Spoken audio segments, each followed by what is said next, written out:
I'm Jessica. I'm Emmalynn. And today we are going to be sharing with you our February wrap-up. Don't worry, it will be brief because we didn't read much this month. No, not at all. I will start out with The Winter People by Jennifer McMahon. This was in our blind TBR challenge that we did. We have like a whole reading blog that includes this book. Not blog, vlog. And yeah, I thought this book was like really interesting going into it, and within the first probably like 3/4 of the book I would say I really enjoyed it, but I did not like the ending and how the problem in the book was solved and wrapped up. So I ended up giving this 3 stars. I still liked it, but it wasn't a favorite like I hoped it would be. Okay, my first book, not my next book, is also from that video. I read Divergent. This was my sister's pick for me. I gave this book 3 stars.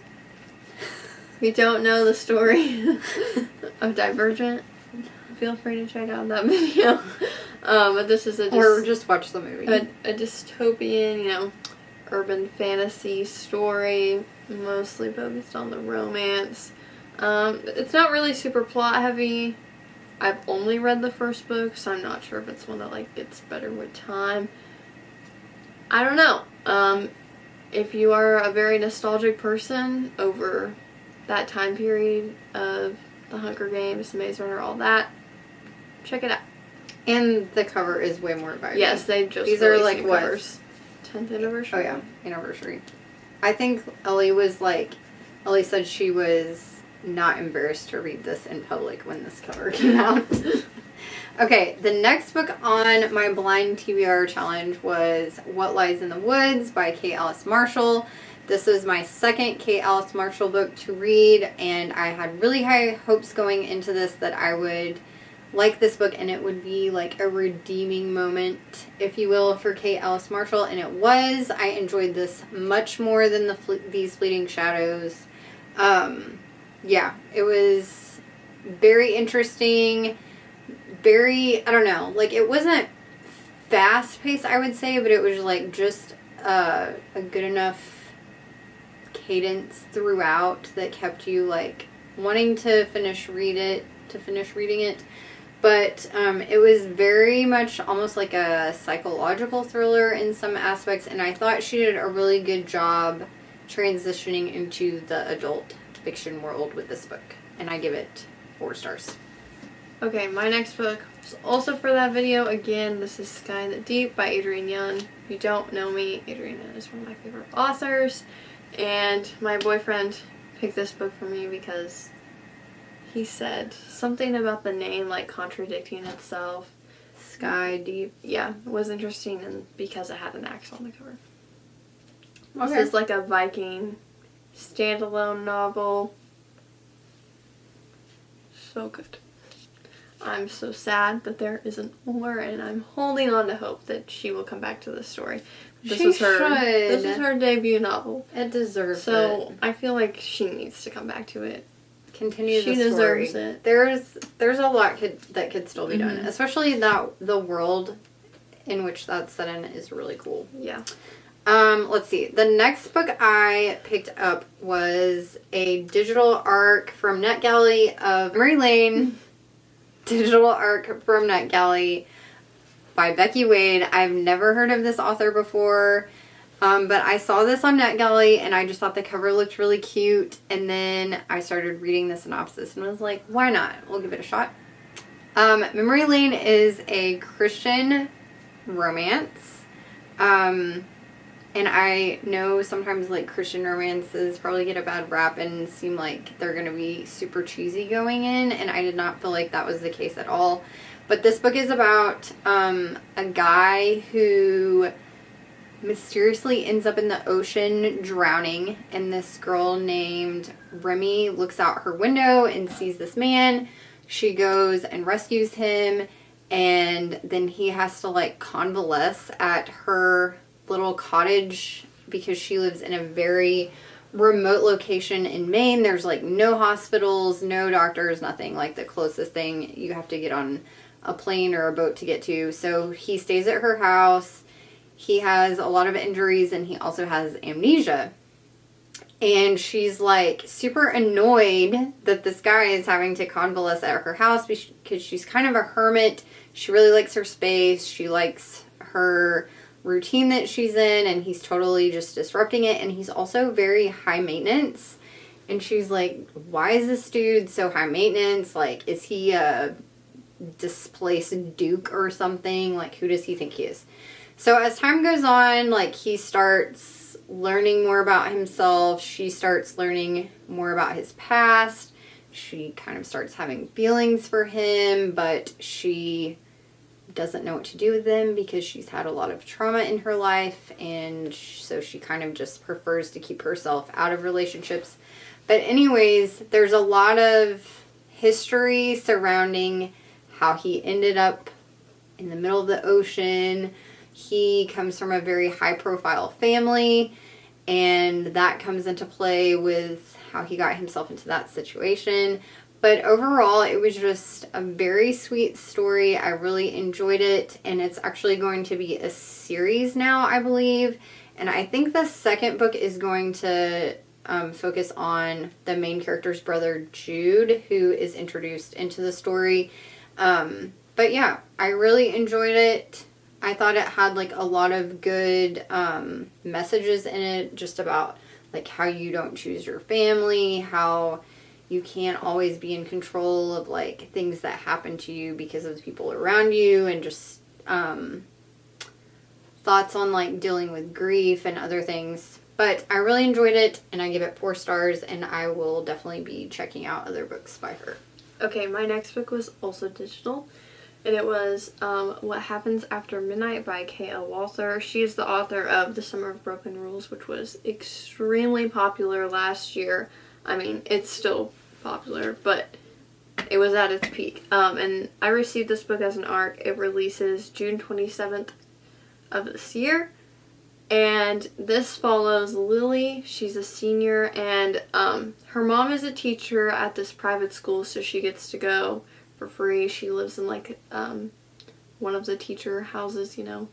They have their own little neighborhood. It's like a bougie private school, okay? It's pretty much a boarding school. And she's like, I feel like I've missed out on high school. I'm graduating in 2 weeks. I wish there was something I could do that was fun. So then she gets a letter, and every year there's this big senior prank, and they're called the Jester because no one ever knows who's in charge of it, and it's passed down from jester to jester, and they invite people to help them accomplish their prank. So she gets an email. Turns out the jester is no other than her ex-boyfriend, so of course, you know, something happens with that. And so what they have to work together. Yeah, what I appreciated was, like, from the start, you knew they both liked each other, and there was never, like, the third act breakup. Ever. Like, everything was fine pretty much the entire time. Which was nice, because I just don't buy it. Like, it's already a second chance romance, and if they're gonna fail in the span of this book, they're not meant to be. So, I gave that book 4 stars. I didn't like it as much as The Summer of Broken Rules, but I still really liked it a lot. Oh, and I forgot to mention, the book I just mentioned, Memory Lane, is now published by the time this comes out and I've finished reading it. The next book I read was the book I wanted to read the most all month, and I finally got to it, and that is Queen of Shadows. Now, let me just say, I never thought I would be so invested in this series, but I am all in. Like, all in. I have directions I'm wanting this plot to go. I'm now caught up to Emmalynn. We're going to be reading Tower of Dawn and Empire of Storms together. And now I can just live my best life with my little bestie, and we can keep pushing forward in these massive books. But I'm not going to talk about what this book is about because it's like, what, the 4th book in the series. But I loved this book. This is my favorite in the series so far for sure. It is action-packed. You get a great, diverse POV of all the characters. You find yourself rooting for characters you didn't think you would root for. Maybe you find yourself not liking characters you liked before. I don't know. But I gave this 5 stars. Like, a 5-star. Like, easy 5 stars. No questions. Like, when I was done, I was like, of course, this is a 5-star. Emmalynn was an overachiever and read more than I thought. So here I am, just along for the ride, listening to everything you read. Take it away, sister. Okay, well, the next things I read was the first 2 volumes of the Book Cafe Story in Another World. The Savior Book Cafe Story in Another World. That's a long title.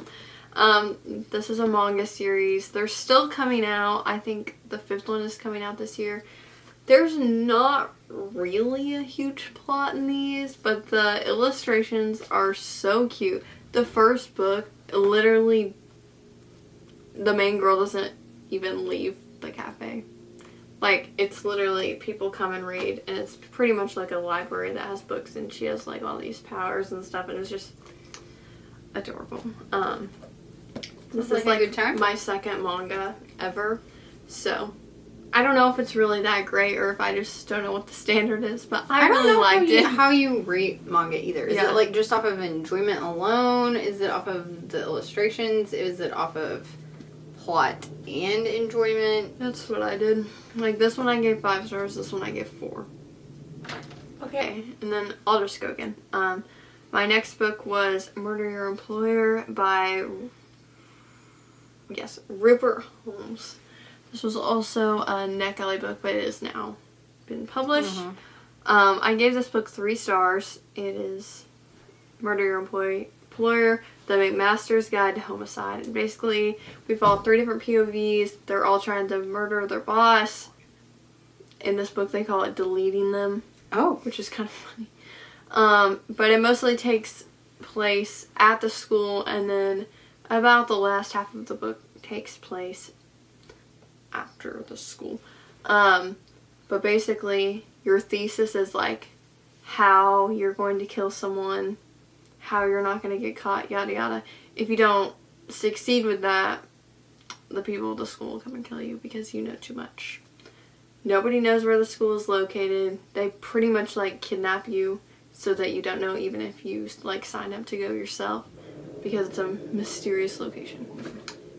This book was just really slow. It sounds like a really cool concept. It was. I didn't need the other POVs. Like, we follow the main guy until, say, about, like, a little less than halfway through, and then it's, like, these 2 other girls, too, and I'm like, but why? It wasn't even that long, but it could have been shorter. How many pages is it? It was 400. Oh, that's too long. It was too long for a thriller. I would have liked more at the school, honestly. But yeah, it was good for what it was. Interesting concept. Somehow, like, wholesome characters. It was weird. Who are wanting to murder their it was just like the school. It just had a good vibe. Yeah. It seems like it could have some dark academia vibes, for sure. Go ahead and talk about that one, because then we can talk about the last one at the same time. Next, I read The Stolen Heir by Holly Black. Now, I'm not going to say what this is about, because this takes place after the Cruel Prince trilogy, and if you care even a little bit about what happens in those books, you don't want to know what happens in this book, but we follow Jude, who is our main girl in The Cruel Prince, her little brother. Actually, we don't. I thought we did. I thought he was going to be the POV. He wasn't, but he's the main side character in this book. We follow a girl named Surin. It was just so good. It was like,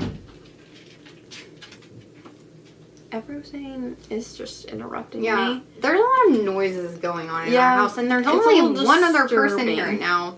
And that one person makes a lot of noise. But I don't know how to describe this. It felt a little more adult not necessarily, like, with the content, but it was just, like, it just had a darker, almost grimier feel. I don't know how to explain it, but Holly Black does not, like, romanticize Fae. Like, they are not glorified by her. She doesn't make them seem like something they're not. She makes them seem like dark, mythical creatures. Like, they're deceitful, they're twisted, they're selfish, all these things.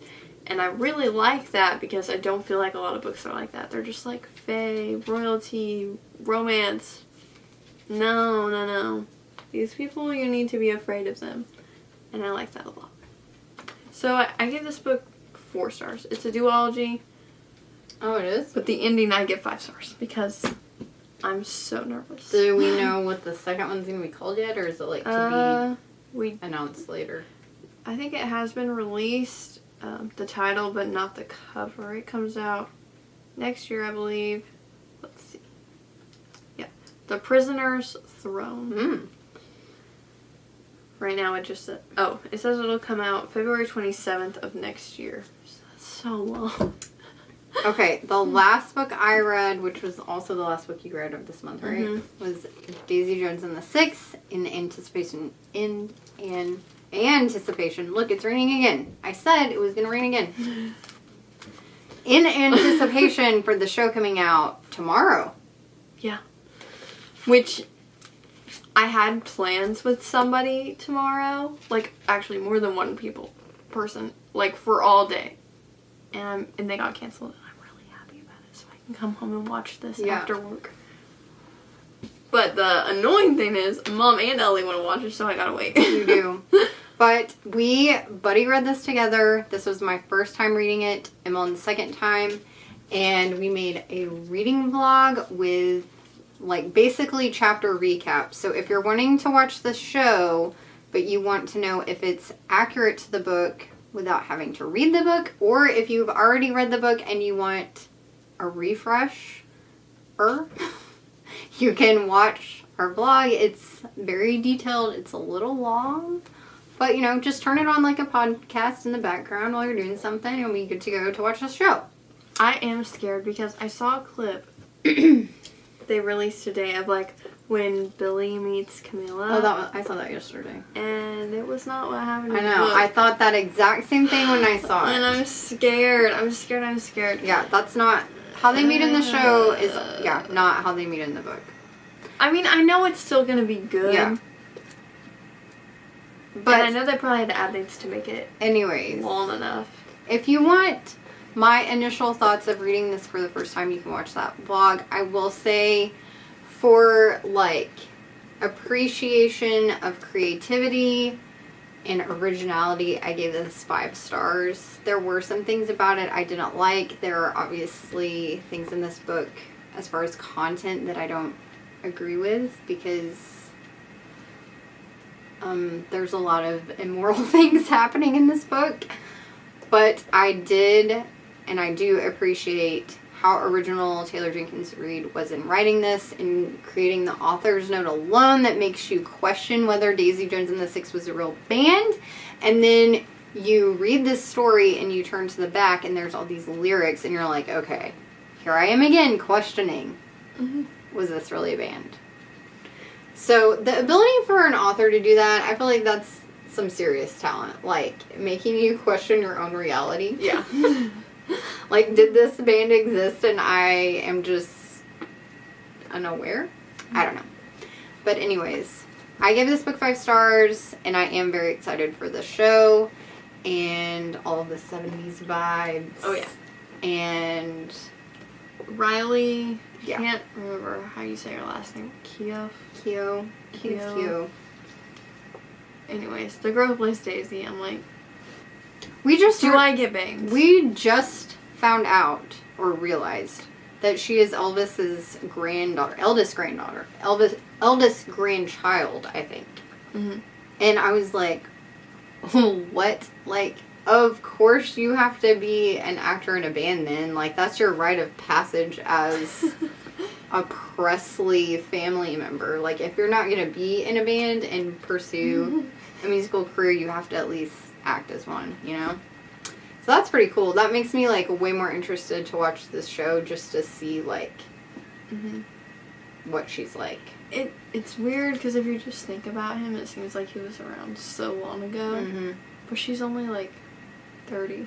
Yeah. Yeah. Crazy. And then, of course, we're there just for the Finnick vibes. I was watching the Hunger Games the other day. It was on TV, and I get so sad every time I see him now. He's just such a good character in that show. So I hope I don't hate his character in this show, because there were some things about him in this book that made me not like him. But We'll see. Anyways, that concludes our February wrap-up. How was it, March? Yeah. Maybe you found something to add to your TBR. If you've read any of these books, let us know. And we'll be back with another video soon. Bye-bye.